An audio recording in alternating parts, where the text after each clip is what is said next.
내가 길이요 진리요 생명이라고 지금도 우리에게 손 내밀고 말씀하시는 예수님, 이 시간 우리를 향한 그 주님의 손을 붙드는 예배가 되길 간절히 소망합니다.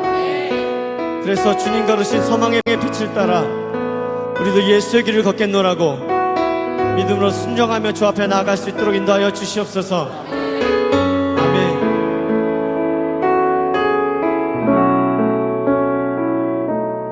안개 속에서 주님을 보내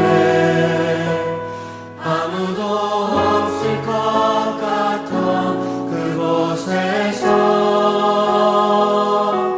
손 내미셔서 나를 붙드네 길 잃고 쓰러져가던 그곳에서 안개 속에서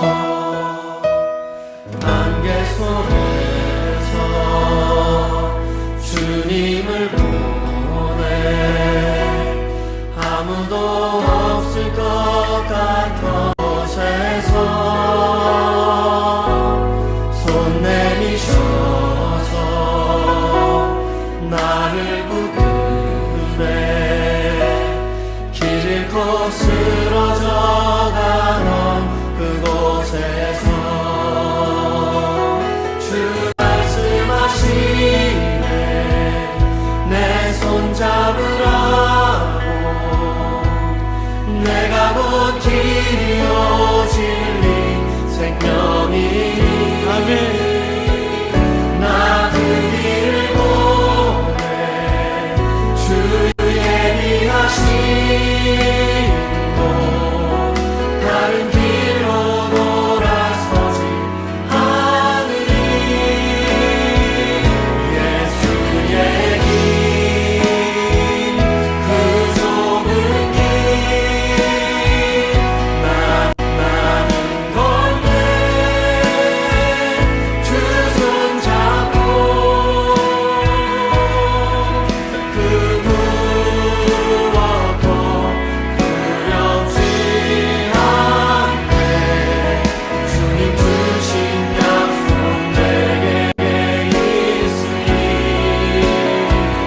세상의 길 그 험한 길 승리하네 성령으로 그 무엇도 바라지 않네 저 하늘에 내 소망 있으니 다시 한번 믿음으로 고백하십시다. 안개 속에서 주님을 보내 아무도 없을 것 같던 그곳에서 손 내미셔서 나를 붙드네 길 잃고 쓰러져가던 그곳에서 말씀하시고 주 말씀하시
감사합니다. 2023년 8월 30일 사랑하는 주님의 자녀들에게 주시는 말씀은 영원한 안식을 주시는 대제사장입니다.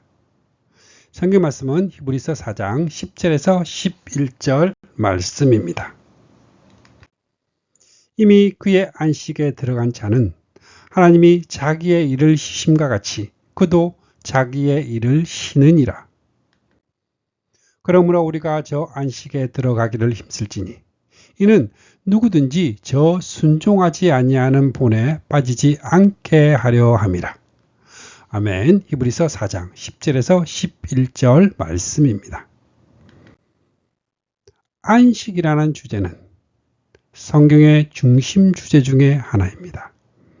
창세기 2장 2절에서 안식하시니라 한 첫 창조 때의 안식은 깨어졌고 여호수아가 준 안식은 예표였으며 그러므로 안식할 때가 하나님의 백성에게 남아있다 말씀합니다. 그 안식을 영적 여호수아가 되시는 우리의 대제사장께서 주신다는 말씀입니다. 하나님의 존전에서 추방을 당한 아담의 후예들에게 있어서 절제절명의 소원은 들어감입니다. 하나님께서 시내산에서 강림하셨을 때에도 들어오지 못하도록 경계가 엄했고 하나님의 임재를 상징하는 지성소는 휘장으로 굳게 닫혀져 있었습니다.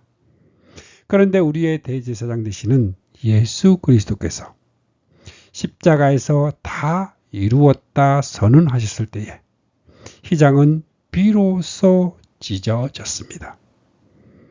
닫힌 휘장이 열렸다는 것은 들어감이 가능해졌음을 보여줍니다. 히브리서 4장은 어떻게 하면 안식에 들어갈 수 있는가? 혹시 들어가지 못하는 것은 아닐까? 안식에 들어가기를 힘쓸지니 하고 불안해했으나 뒤에 부분에서는 은혜의 보좌 앞에 담대히 나아갈 것이니라 하고 끝맺고 있습니다. 은혜의 보좌는 성막으로 하면 지성소를 의미합니다. 그러나 성도들은 땅에 있던 지성소에 들어가는 자들이 아니요. 참 하늘에 있는 은혜의 보좌 앞에 나아가는 자들입니다. 그래서 우리에게 큰 대제사장이 있으니 승천하신 자, 하나님의 아들 예수시라. 승천하셔서 참 성소에 들어가셨음을 강조합니다. 그곳에 들어갈 수 있는 자는 영원한 안식에 들어가는 자입니다. 이것이 가능한 것은 우리에게 큰 대제사장이 계시기 때문입니다. 그래서 성도들에게 믿는 도리를 굳게 잡을지어다 권면합니다. 믿는 도리, 즉 복음 진리를 굳게 붙잡고 있으라고 말씀합니다. 이를 붙잡고 있는 자만이 은혜의 보좌 앞에 담대히 들어가게 됩니다. 첫 번째로 안식에 들어가기를 힘쓰라. 히브리서 4장 1절에서 13절은 히브리서 3장 7절에서부터 시작된 권면의 계속입니다. 이는 히브리서에 나타난 두 번째 권면으로 결론은 그러므로 우리가 저 안식에 들어가기를 힘쓸지니 이는 누구든지 저 순종치 아니하는 본에 빠지지 않게 하려 함이라 하는 말씀입니다. 그렇다면 그들이 들어가지 못한 원인은 무엇이며 들어가는 비결은 무엇일까요? 먼저 들어가지 못한 원인입니다. 히브리서 1장 1절 말씀에 그러므로 우리는 두려워할지니 그의 안식에 들어갈 약속이 남아 있을지라도 너희 중에 혹 미치지 못할 자가 있을까 합니다. 들어가지 못한 원인을 보여주는 첫 말씀은 그러므로 우리가 두려워할지니 혹 미치지 못할 자가 있을까 함이라 경고로 시작이 됩니다. 그러므로 우리는 두려워할지니 우리가 아는 바와 같이 애굽에서 구원받은 이스라엘 백성의 다수가 순종하지 아니함으로 인해 광야에서 교회에서 멸망을 받고 안식에 들어가지 못하였습니다. 이런 일은 그 시대뿐만 아니라 오늘날 우리에게도 거울이 되고 있으므로 우리 역시 두려워해야 합니다. 먼저 생각할 것은 그의 안식에 들어갈 약속이 남아 있다는 의미입니다. 안식할 때가 남아 있다. 안식이 성경에 처음 등장하는 것은 창세기 2장 2절입니다. 하나님은 첫 창조를 완성하시고 일곱째 날에 안식하시니라 말씀합니다. 세상을 창조할 때부터 그 일이 이루었느니라 말씀합니다. 그러나 첫 창조로 이루신 안식은 죄가 들어옴으로 깨어지고 말았습니다. 하나님께서는 내가 너로 여자와 원수가 되게 하고 내 후손도 여자의 후손과 원수가 되게 하리니 하고 일을 시작하였습니다. 그 일이 이루었느니라는 표현 속에는 재창조의 목표가 영원한 안식을 다시 이룬다는 의미가 암시되어 있습니다. 세상을 창조할 때부터 그 일이 이루었느니라. 창조 시대에 에덴 동산에서부터 교회 안에서 사망의 길로 들어가는 사람들이 있었다는 뜻입니다. 창세기 2장 9절 동산 가운데에는 생명나무와 선악을 알게 하는 나무도 있더라. 신명기 30장 15절 보라 내가 오늘날 생명과 복과 사망과 하를 내 앞에 두었나니. 마태복음 7장 13절에서 14절 멸망으로 인도하는 문과 생명으로 인도하는 문. 마태복음 24장 40절에서 41절 한 사람은 데려가고 한 사람은 버려둠을 당할 것이요. 히브리서 4장 1절에서 3절 믿는 우리들은 저 안식에 들어가는도다. 그들이 내 안식에 들어오지 못하리라. 성경은 일을 행하는 여호와, 그것을 지어 성취하는 여호와라고 말씀하십니다. 주님께서도 내 아버지께서 이제까지 일하시니 나도 일한다 말씀하셨습니다. 하나님께서는 깨어진 안식을 회복하시기 위하여 역사하심을 보여줍니다. 그런데 성경은 이스라엘 백성이 출애굽하여 가나안에 정착하게 된 것을 안식을 주셨다 말씀합니다. 그래서 히브리서 기자는 만일 여호수아가 그들에게 안식을 주었더라면 오랜 후에 다윗의 글에 다시 어느 날을 정하여 오늘이라고 미리 이같이 일렀으되 오늘 너희가 그의 음성을 듣거든 너희 마음을 너희 조상들이 완강하게 하였다가 안식에 들어가지 못한 것처럼 완고하게 하지 말아라. 그 위에 다른 날을 말씀하지 아니하셨으리라. 그런즉 안식할 때가 하나님의 백성에게 남아 있도다. 여호수아가 준 안식은 영원한 안식에 대한 예표에 불과했던 것입니다. 재창조가 완성되는 날 영원한 안식에 들어가게 될 것입니다. 영원한 안식은 영적 여호수아인 예수 그리스도께서 주십니다. 그러므로 안식할 때가 아직 남아 있다는 말씀입니다. 복음 전함을 먼저 받은 자들입니다. 히브리서 2장 2절 말씀입니다.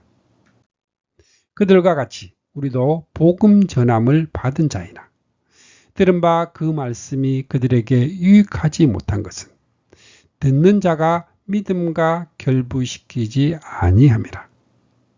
먼저 6절 말씀을 보겠습니다.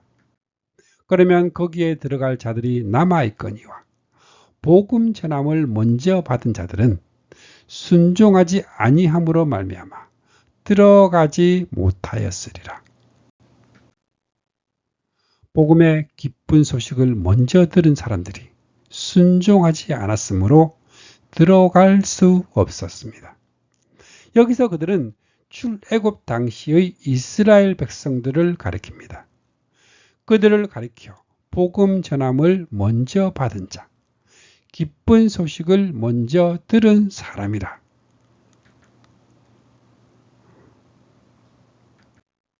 많은 분들이 구약은 율법이고 신약은 복음이다. 율법이 먼저 주어졌으나 그것으로 안 되니까 복음으로 주셨다. 이렇게 생각을 합니다.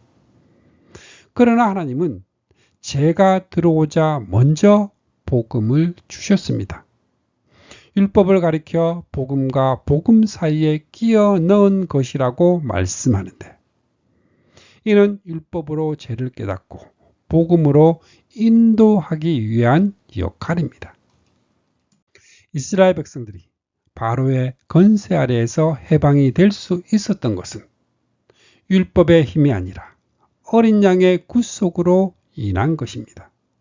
그들은 만나를 먹었습니다. 이는 생명의 떡이 되시는 예수 그리스도의 모형입니다. 그들은 생수를 마셨습니다. 이는 반석되시는 그리스도께서 치심을, 고난을 당함으로만 가능합니다.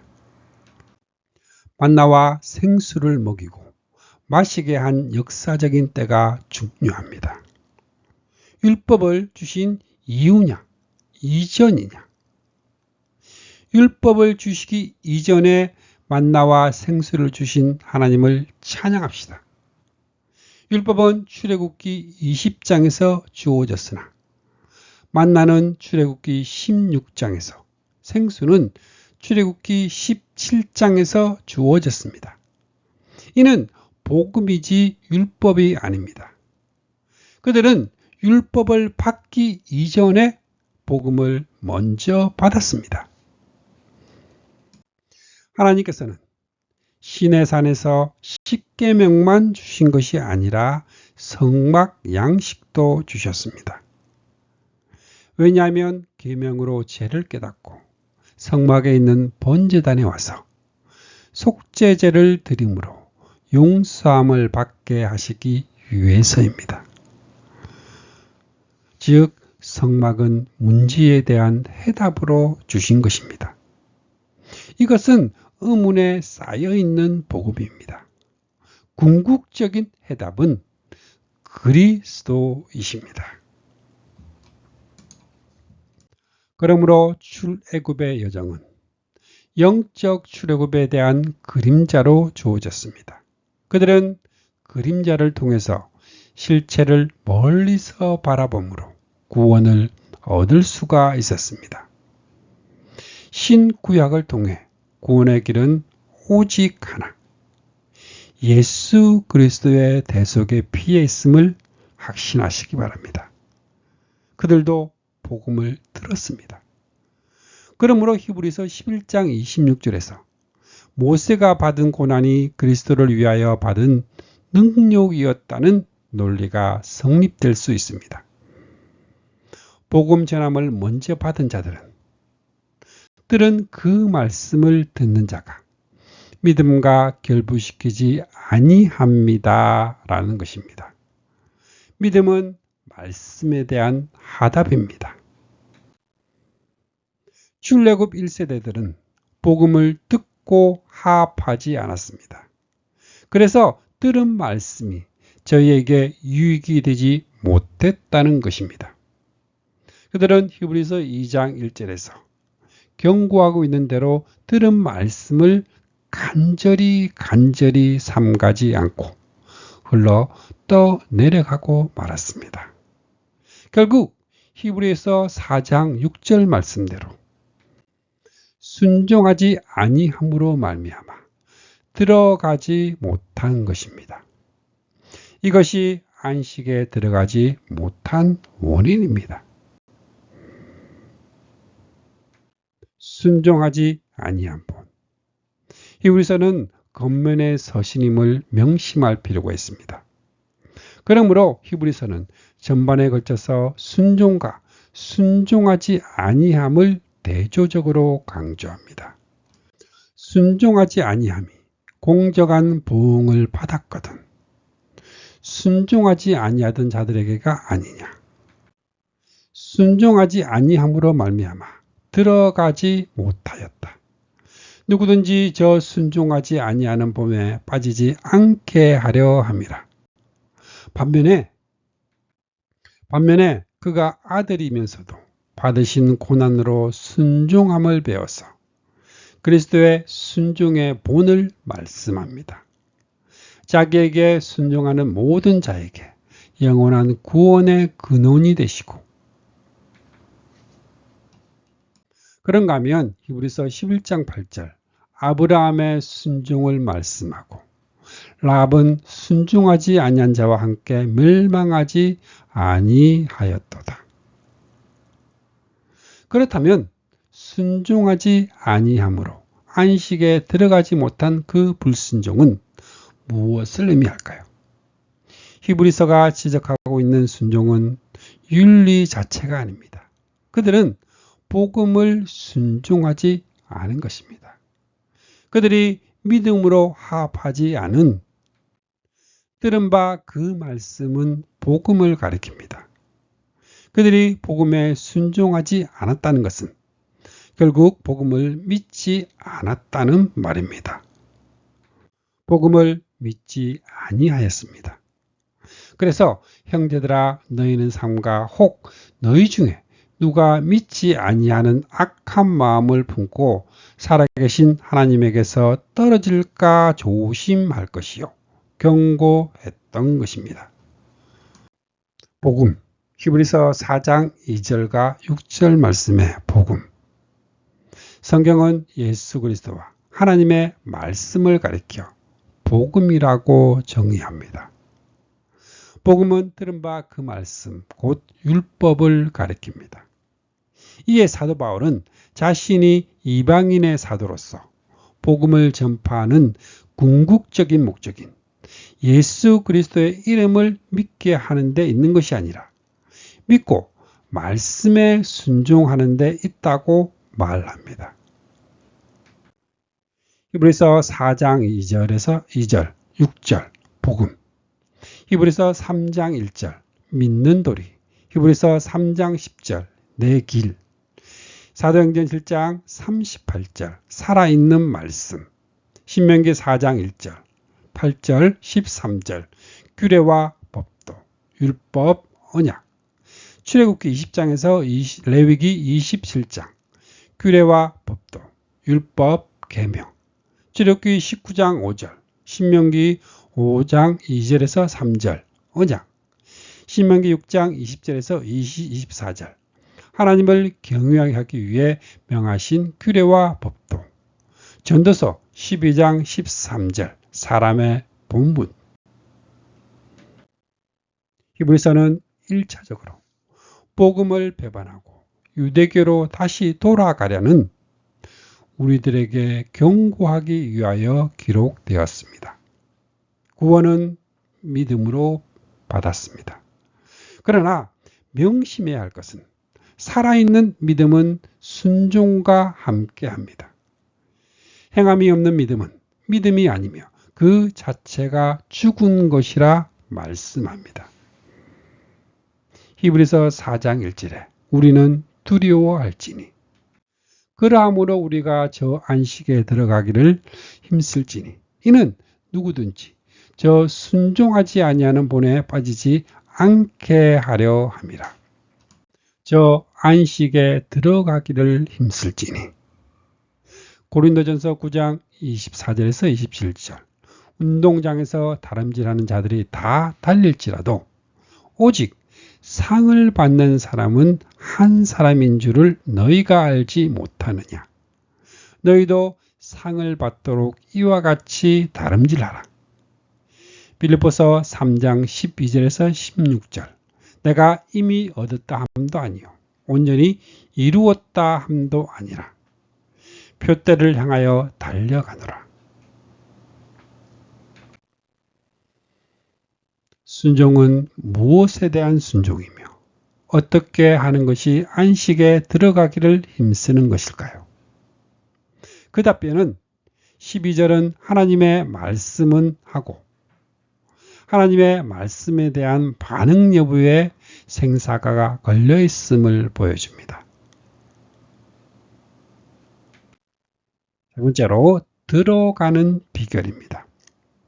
히브리서 4장 12절 말씀에 하나님의 말씀은 살아있고 활력이 있어 좌우의 날선 어떤 검보다도 외리하여 홍과 영과 및 관절과 골수를 찔러 쪼개기까지 하며 또 마음의 생각과 뜻을 판단하나니. 저들이 믿지 아니한 것은 하나님의 말씀입니다. 그래서 불순종하기에 이른 것입니다. 그렇기 때문에 오늘날 너희가 그의 음성을 듣거든 너희 마음을 완고하게 하지 말라 여러 번 경고합니다. 그렇다면 들어가는 비결은 순종하지 아니하는 본에 빠지지 않게 하려 함이라. 말씀을 한 후에 이어서 하나님의 말씀은 합니다. 하나님의 말씀을 들은 자들이 어떤 반응을 보이느냐에 따라서 들어가느냐 못 들어가느냐가 갈라지게 된다는 말씀입니다. 순종은 말씀에 대한 순종입니다. 예수 그리스도는 말씀이십니다. 모든 날 마지막에 아들로 우리에게 말씀하신 마지막 계시입니다. 이 말씀에 순종하면 영원한 안식에 들어가고 순종하지 아니하면 못 들어가게 된다는 말씀입니다. 그렇다면 믿음의 순종은 무엇을 의미할까요? 히브리서 4장 12절에서 13절의 표현에서 받는 느낌은 마치 현대의학에서 현미경으로 들여다보면서 심장을 수술하고 있는 장면을 연상하게 됩니다. 좌우의 날선 어떤 검보다도 더 예리하면 말씀으로 홍과 영과 및 간질과 골수를 찔러 쪼개기까지 한다. 하나님께서 원하시는 순종은 입으로 주여 주여 하고 의식적으로 외식적으로 하는 순종이 아닙니다. 왜 홍과 영과 간질과 골수를 찔러 쪼개기까지 하는 것은 마음과 생각과 뜻을 감찰하시기 위해서입니다. 중요한 것은 마음과 생각이 누구에 의해 지배를 받느냐입니다. 그러므로 순종은 행위 이전에 마음을 드리는 것임을 명심하십시다. 순종은 하나님의 말씀에 대한 순종입니다. 말씀 앞에 수술을 받아야 합니다. 하나님의 말씀을 살아있고 활력이 있는 말씀이라 합니다. 믿는 자에게는 수술을 하여 치료하는 말씀으로, 불신자에게는 죄악을 벌거벗은 것 같이 드러내는 심판하는 말씀으로 역사하십니다. 홍과 영과 및 간절과 골수는 수술하기 어려운 부위를 뜻합니다. 깊고도 은밀한 곳입니다. 인간의 재성이 숨어 있을 만한 곳입니다. 그러나 하나님의 말씀은 이를 찔러 쪼개기까지 하신다고 말씀합니다. 마음의 생각과 뜻을 판단하느니라는 말씀이 우리 성도님들에게 두렵고 거부감을 주는 말씀으로 느껴지십니까? 아니면 복스러운 말씀으로 받아들여지십니까? 에레미야 23장 29절 말씀에 여호와의 말씀이니라 내 말이 불같이 아니하냐 바위를 쳐서 부스러뜨리는 방망이 같지 아니하냐 살았고 운동력이 있는 말씀 좌우의 날선 어떤 검보다도 예리한 말씀, 앞에서도 드러나지 않고 깨어지지 않고 부서지지 않는다면 그 심령이 얼마나 완고한가를 짐작할 수 있습니다. 12절에는 하나님의 말씀은 살아있고 13절에는 그 앞에, 눈앞에 하고 하나님이 계십니다. 하나님의 말씀과 하나님 자신이 동일시 되고 있음을 봅니다. 하나님의 눈앞에 서기 전에 말씀 앞에 나와 조명함을 받고 치료함을 받아야만 합니다. 결국 말씀 순종이 하나님의 순종이요, 말씀 불순종이 하나님 불순종임을 말해줍니다. 오늘은 말씀 앞에서 치료를 받으시기를 부탁드립니다. 그게 두 번째로 대제사장을 따라 담대히 들어가자. 히브리서 4장 14절 말씀에 그러므로 우리에게 큰 대제사장이 계시니 승천하시니 곧 하나님의 아들 예수시라. 우리가 믿는 도리를 굳게 잡을지어다. 믿는 도리를 굳게 잡을지어다. 그러면 믿는 도리는 히브리서 2장 5절에서 3장 6절에서 말씀한 원리입니다. 한마디로 신실한 대제사장이 되어 백성의 죄를 구속하셨다는 복음입니다. 그러므로 우리에게 큰 대제사장이 계시니 믿는 도리를 굳게 잡을지어다. 다시 말하면 믿는 복음을 굳게 잡으라는 뜻입니다. 때를 따라 돕는 은혜를 얻기 위하여 은혜의 보좌 앞에 담대히 나아갈 것이니라 격려하십니다. 은혜의 보좌는 다름 아닌 하나님의 존전입니다. 죄로 인해 의로우신 하나님 존전에서 추방을 당했던 자들이 은혜의 보좌 앞에 나아가는 것이 어떻게 가능해졌을까요? 그것도 담대히 들어가라고 말씀합니다. 이는 아무에게나 주어지는 축복이 아니라 오직 믿는 도리를 굳게 잡고 있는 자, 믿는 도리를 굳게 잡고 있는 자에게만 주어진다고 말씀합니다. 이보다 더 크고 놀라운 축복은 없습니다. 우리에게 큰 대제사장이 있으니 나 같은 죄인이 은혜의 보좌 앞에 담대히 나갈 수 있게 된 것은 전적으로 우리에게 큰 대제사장이 있기 때문입니다. 우리에게 있는 대제사장은 어떤 분이실까요? 승천하시니 하나님의 아들 예수님이라고 말씀합니다. 우리에게 있는 대제사장은 우리의 연약함을 동정하지 못하실 리가 아니요 모든 일에 우리와 똑같은 시험을 받으시니로되 죄는 없으시니라.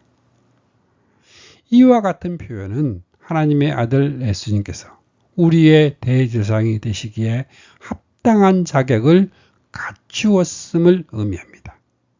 그래서 히브리서 7장 26절에서 이러한 대제사장은 우리에게 합당하니 합니다.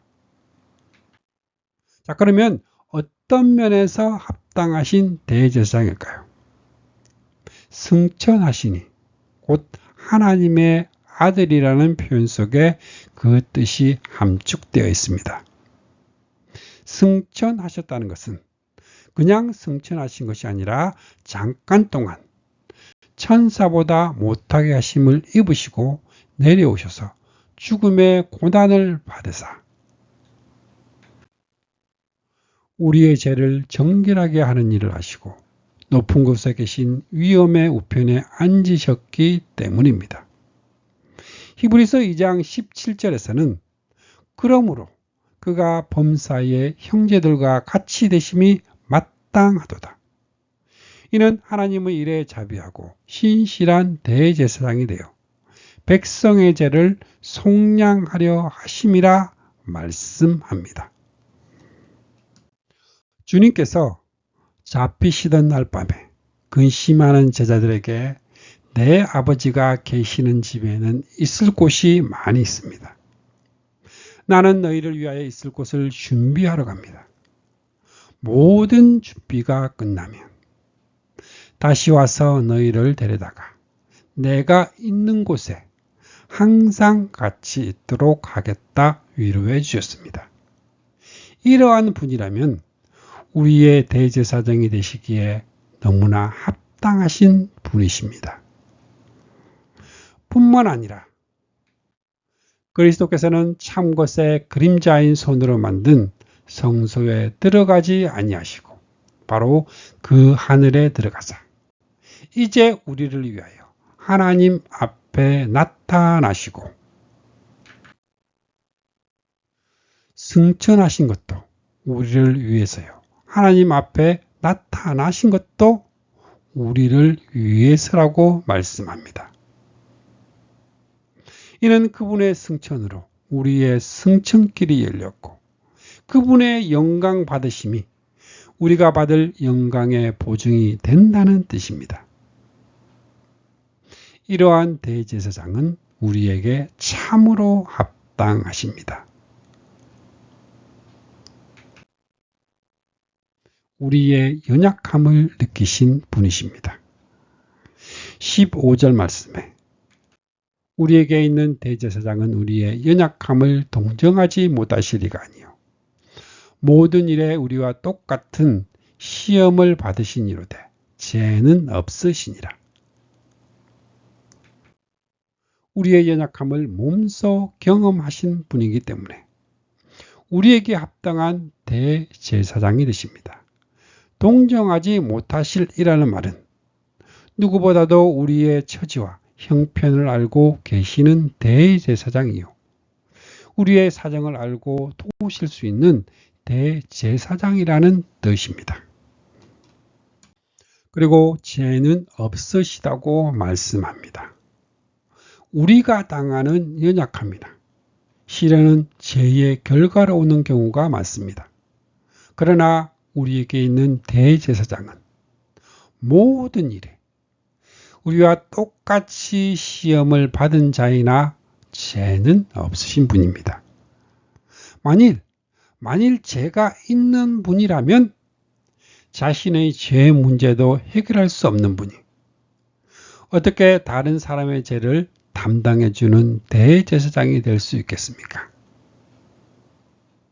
이 말씀 속에는 너희들에게는 유대교회는 이러한 대제사장이 있느냐?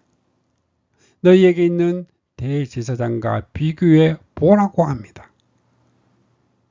그렇다면 이러한 대제사장이 우리에게 있다는 것이 어떤 유익을 가져다 줄까요? 은혜의 보좌 앞에 담대히 나아갈 것이니라. 그러므로 우리는 긍휼하심을 받고 이는 우리에게 은혜의 보좌 앞에 담대히 나아갈 만한 자격이나 공로가 전혀 없음을 의미합니다. 이것을 전적으로 우리에게 있는 대제사장의 피, 공로를 의지해서만 가능해진다는 것입니다.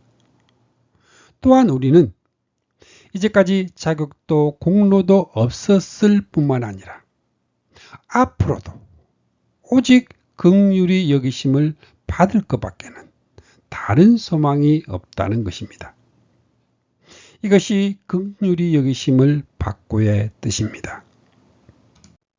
우리에게 있는 대제사장으로 인해 얻게 된 궁극적인 은혜는 영혼 구원에 있습니다. 그러나 때를 따라 돕는 은혜는 생활 속에서 필요한 것을 아시고 그때마다 채워주시는 은혜까지를 포함합니다. 이 점이 우리의 연약함을 동정 못하시리가 아니요 똑같이 시험을 받으니라는 표현이 말해줍니다. 그러면 그러면 이 땅에 사는 동안에 은혜의 보좌 앞에 나아가는 것은 예배를 드릴 때 이루어집니다. 우리의 몸은 이 땅에 있을지라도 우리의 영은 믿음으로 은혜의 보좌 앞에 나아가 경배를 드리는 것. 이것이 예배입니다. 또한 기도를 드릴 때입니다.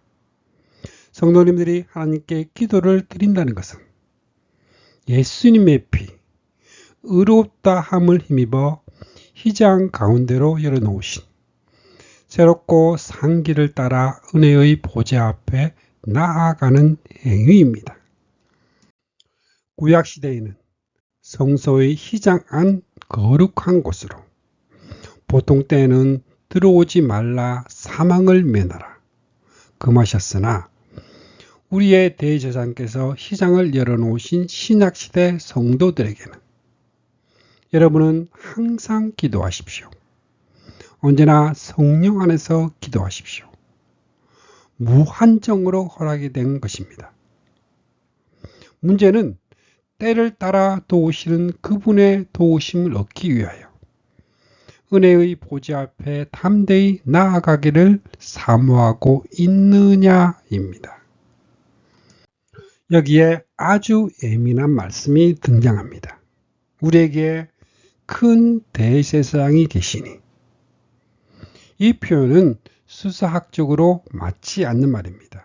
왜냐하면 대제사장이란 말 자체가 큰 제사장이라는 뜻인데 그 앞에다 큰 자를 또 붙인다는 것은 큰 제사장이라는 말이 되기 때문입니다. 그렇다면 왜 이러한 표현을 썼을까요? 그것은 16절에서 말씀한 은혜의 보좌 앞에 담대히 나아갈 것이니라 한 말씀 때문입니다. 은혜의 보좌 앞은 다름 아닌 지성소를 의미합니다. 구약시대에는 휘장을 통과하여 지성소에 들어갈 수 있는 자는 대제사장뿐입니다.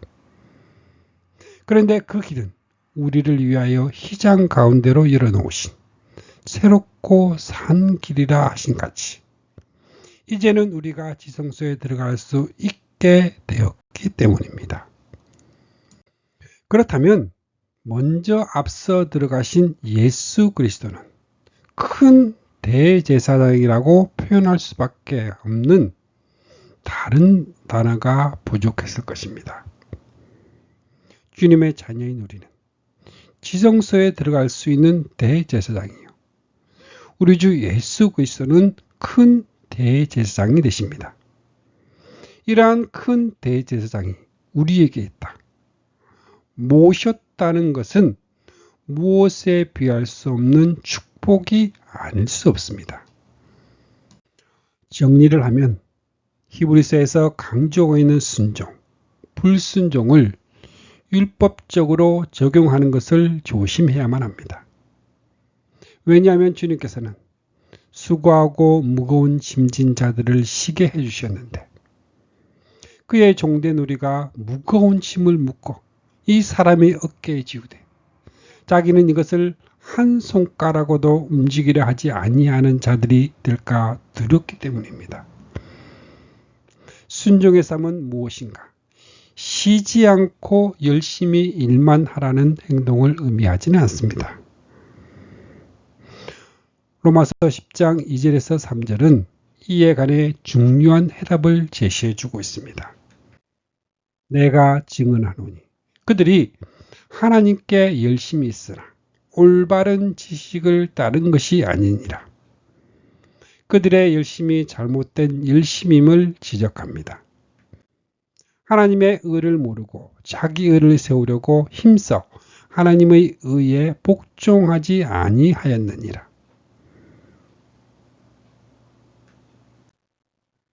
불순종의 의미가 무엇을 뜻하는가? 하나님께서 자기 아들을 통해서 이루어 놓으신 것을 거부하는 것을 의미합니다. 주님 당시의 유대인들이 그랬습니다. 그리고 히브리서 1차 독자들도 그러한 위험에 직면해 있습니다. 그러므로 순종은 하나님의 언약, 이 말씀의 성실함을 의미합니다. 그래서 믿는 도리를 굳게 잡을지어다 하십니다. 우리가 믿는 도리의 소망을 움직이지 말고 굳게 잡고, 이는 복음 진리 안에 거하라는 뜻입니다. 시작할 때에 확실한 것을 끝까지 견고히 잡으면 그리스도와 함께 참여한 자가 되리라 하는 것이 히브리서가 말씀하고 있는 순종입니다. 순종이란 마음과 생각을 드리는 것입니다. 그에게는 자연스럽게 향내나는 삶이 되더라게 되는 축복받는 주님의 자녀들이 되시기를 축복합니다. 아멘.